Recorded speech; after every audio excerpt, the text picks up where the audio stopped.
So, hi everyone. Today we will be studying the topic cell potency. तो इससे पहले कि हम सेल पोटेंसी के टॉपिक को स्टार्ट करें, सबसे पहली चीज़ जो हमने आज पढ़नी है कि actually what is cell potency. तो सबसे पहले हम ये चीज़ पढ़ेंगे कि एक्चुअली पोटेंसी का क्या मतलब होता है. Potency as the word indicates, potency का मतलब है पोटेंशियल, यानी कि किसी भी चीज़ की टेंडेंसी कोई काम करने की. एंड सेल, हमें पता है cell is the structural and functional unit of our body, मतलब जो कि हमारी पूरी बॉडी को फॉर्म करता है. तो अगर हम बात करते हैं सेल पोटेंसी की, तो cell potency is basically the potential of a cell to divide, और डिवाइड करके डिफरेंट तरह के सेल्स फॉर्म करना. एक्चुअली एक पूरा ऑर्गेनिज्म ये सेल्स फॉर्म कर सकते हैं. तो इसमें अगर हम सेल पोटेंसी की बात करें तो सबसे पहला एन इम्पॉर्टेंट पार्ट इसका है, दैट इज स्टेम सेल्स. तो स्टेम सेल्स बेसिकली क्या हैं? स्टेम सेल्स हमारे पास ऐसे सेल्स हैं जिनको हम मास्टर सेल्स भी बोलते हैं. मास्टर सेल्स हम इनको क्यों बोलते हैं? क्योंकि ये जो सेल्स हैं, cells that are able to develop into many different cell types, मतलब ऐसे सेल्स जो कि डिवाइड करके बहुत ज़्यादा डिफरेंट तरह के सेल्स फॉर्म करते हैं. अब अगर हम इन्हीं सेल्स को देखें, उसके हिसाब से हमारे पास ये टॉपिक आता है जिसको हम बोलते हैं सेल पोटेंसी. अब हमारे पास कितने तरीके के स्टेम सेल्स हैं जो कि डिफरेंटली डिवाइड करते हैं. तो सेल पोटेंसी क्या होती है? It is the ability of the stem cells to differentiate into specialized cell types. Specialized cells कौन से होते हैं? जिनका एक स्पेसिफिक फंक्शन होगा, वो कंप्लीटली डिफरेंशिएटेड होंगे. अब सेल्स की पोटेंसी किस पे डिपेंड करती है? या अगर हम बात करें तो सेल्स अगर ग्रेट, उनकी पोटेंसी ज़्यादा होगी, मतलब उनमें ज़्यादा पोटेंशियल होगा तो वो ज़्यादा सेल टाइप्स फॉर्म करेंगे. अगर उनमें कम पोटेंशियल होगा तो वो कम सेल टाइप्स फॉर्म कर सकते हैं. ठीक है. तो नेक्स्ट चीज़ आ जाती है कि हम कैसे डिफाइन करेंगे एक पर्टिकुलर सेल की पोटेंसी. तो एक पर्टिकुलर सेल की पोटेंसी को डिफाइन करने के लिए हमारे पास दो प्रोसेसेस हैं. या तो हम फंक्शनल एसेज यूज कर लें, या तो हम मॉलिक्यूलर मार्कर्स यूज करें. अब फंक्शनल एसेज क्या होते हैं? फंक्शनल एसेज इस तरह के एक्सपेरिमेंट्स हैं या सिस्टमेटिक एक्सपेरिमेंट्स जो कि हम इन वीवो या इन विट्रो मीन्स किसी टेस्ट ट्यूब में यानी कि लैब में परफॉर्म कर सकते हैं. In vivo means inside the body. तो इन वीवो और इन विट्रो एक्सपेरिमेंट्स हम परफॉर्म कर सकते हैं टू डिटरमाइन कि एक पर्टिकुलर प्रोटीन किसी भी बायोलॉजिकल प्रोसेस में कौन सा प्रोटीन इन्वॉल्व है डिफरेंट स्टेप्स पे. और मॉलिक्यूलर मार्कर्स क्या होते हैं? ये आइडेंटिफाई करते हैं एक पर्टिकुलर जीन की लोकेशन ऑन द जीनोम. ठीक है. तो हम इन दोनों चीज़ों से स्टेम सेल्स की पोटेंसी को भी डिफाइन कर सकते हैं. So the next topic is कि depending upon the cell potency हमारे पास कितने टाइप्स के सेल्स हैं. सो डिपेंडिंग अपॉन दैट हमारे पास हैं 4 टाइप्स के सेल्स. अब हमने पढ़ लिया कि एक्चुअली सेल पोटेंसी क्या है. अगर मैं वापस रिपीट करूं तो सेल पोटेंसी है किसी भी सेल की टेंडेंसी कि वो डिवाइड करे और डिफरेंट तरह के सेल्स फॉर्म करे. पर हर एक सेल की सेम पोटेंसी नहीं होती, यानी कि हर एक सेल बहुत सारे डिफरेंट तरह के सेल्स फॉर्म नहीं करेगा. कुछ ऐसे सेल्स होंगे जो बहुत ज़्यादा सेल्स फॉर्म करेंगे और कुछ ऐसे होंगे जो सिर्फ एक सिंगल टाइप के सेल्स फॉर्म करेंगे. तो अगर हम उनको डिफरेंशिएट करें तो हमारे पास बेसिकली 4 टाइप्स के सेल्स आते हैं. सबसे पहले आ जाते हैं टोटीपोटेंट, उसके बाद आते हैं प्लूरीपोटेंट, फिर आते हैं मल्टीपोटेंट और उसके बाद आ जाते हैं यूनिपोटेंट.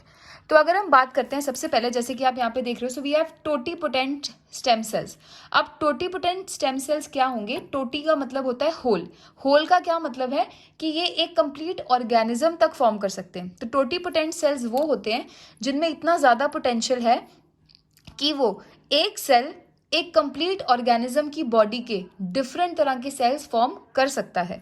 तो अगर हम बात करें टोटीपोटेंट सेल की, तो इसकी पोटेंसी सबसे ज़्यादा हाई रहती है इन सब सेल्स के हिसाब से. सो हाई पोटेंसी है. A totipotent cell is a single cell that can give rise to a new organism given appropriate maternal support, or a totipotent cell is one that can give rise to all the extra embryonic tissues plus all the tissues of the body and germ line. तो अगर हम बात करें तो हमारी body, जैसे कि हमें पता है कि जब भी फर्टिलाइजेशन होती है तो there is the fusion of egg and sperm, यानी कि एग और स्पर्म जब आपस में फ्यूज करते हैं तो एक सेल बनता है जिसको हम बोलते हैं जाइगोट. और उसी एक जाइगोट से हमारे पास एक कंप्लीट ऑर्गेनिज्म तैयार होता है इन 9 months. ओके. तो इसका मतलब क्या है कि वो जाइगोट एक ऐसा सेल है जो एक कंप्लीट ऑर्गेनिज्म फॉर्म करेगा। अब उस ऑर्गेनिज्म में सेम तरह के सेल्स तो नहीं है। जब एक बेबी, ठीक है, एक बेबी जब डिलीवर होता है, जब एक बेबी पैदा होता है, उस टाइम पे उसमें एक तरह के सेल्स नहीं होते। The baby has a heart, he has the skin, उसमें मस्कुलर टिश्यू है, उसमें हेयर है, तो हर एक तरह के सेल्स उसमें प्रेजेंट है। इसका मतलब वो जो जाइगोट था वो एक सिंगल सेल था जिसने इतने ज़्यादा डिफरेंट तरह के सेल। तो zygote is an example of totipotent cell. उसके अलावा अर्ली मॉड्यूला, और उसके अलावा we have example as spores. फिर हम आते हैं नेक्स्ट टाइप जिसको हम बोलते हैं प्लूरीपोटेंट। प्लूरी का मतलब होता है मैनी, पर मैनी का मतलब पूरा नहीं होता। इसका ये मतलब है कि प्लूरीपोटेंट सेल्स बड़े ज़्यादा सेल टाइप्स फॉर्म करते हैं, पर वो इतने सेल्स नहीं बना सकते कि वो एक कंप्लीट ऑर्गेनिज्म बना दें।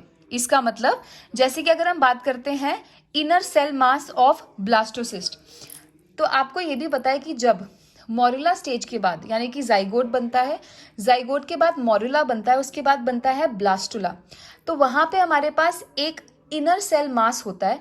तो जो इनर सेल मास है वो एक स्पेसिफिक टाइप के सेल्स बनाएगा जो कि ऑर्गेनिज्म को बनाएंगे।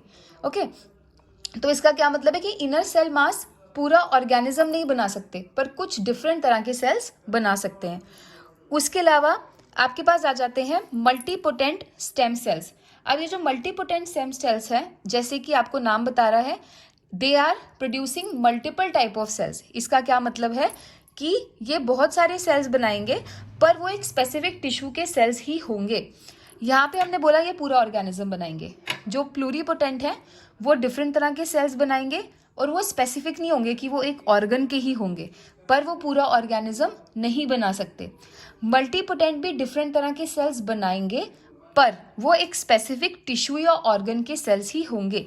फॉर एग्जाम्पल, जो न्यूरल स्टेम सेल्स हैं वो सिर्फ नर्वस सिस्टम में जो नर्व्स होंगी, नर्वस सिस्टम के जो सेल्स होंगे वही बनाएंगे। उसके अलावा वो हार्ट के सेल्स या मसल के सेल्स नहीं बनाएंगे। सिमिलरली जो आपके पास मीजेनकाइमल सेल्स होंगे या हिमेटोपोइटिक स्टेम सेल्स होंगे, ये सिर्फ स्पेसिफिक तरह के सेल्स ही बनाएंगे। फॉर एग्जाम्पल, जो आपके हिमेटोपोइटिक स्टेम सेल्स हैं वो हमारी ब्लड सेल्स को बनाते हैं, ठीक है, पर वो उसके अलावा किसी और सेल को नहीं जनरेट करेंगे। तो इसका मतलब वो एक स्पेसिफिक टिश्यू या ऑर्गन के सेल्स ही बनाएंगे। उसके बाद हमारे पास आ जाता है यूनिपोटेंट। तो यूनिपोटेंट सेल्स वो होंगे, यूनी से ही आप समझ सकते हैं, यूनी का मतलब है सिंगल, तो ये सिर्फ एक सिंगल टाइप ऑफ सेल या टिश्यू ही बनाएंगे।